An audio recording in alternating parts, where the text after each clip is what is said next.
So in this problem, we need to verify using vectors that the line segment connecting the midpoint of two sides of a triangle is parallel to the third side and is equal in length to half of the third side.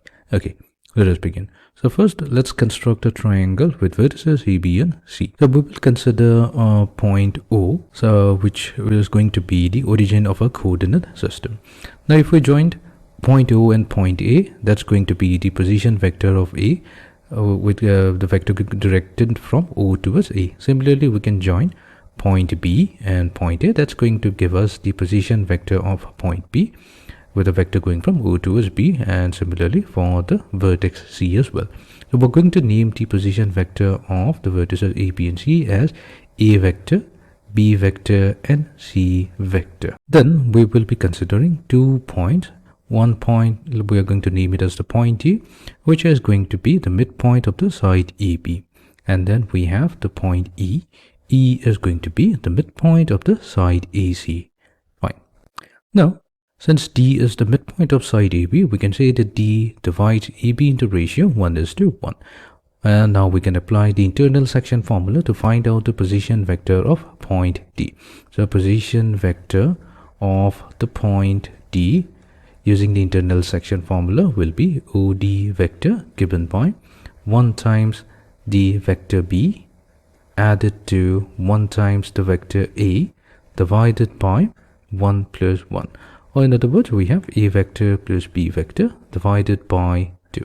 Similarly, E divides AC in the ratio 1:1. So we can also define the position vector of the point E. So position vector of point E will be OE vector. That will be given by A vector plus C vector all divided by 2. Now that we have defined everything that we need, now coming back to the problem, our goal will be to show that the vector, if we join point D and point E, then the vector DA must be parallel to the vector BC, and also DE must be equals to half of the vector BC. That's what we need to show. Okay, let's begin. So first let's define the vector DE. So to define the vector DE, all we need to do is use the definition of position vector. So we have OE vector minus OD vector.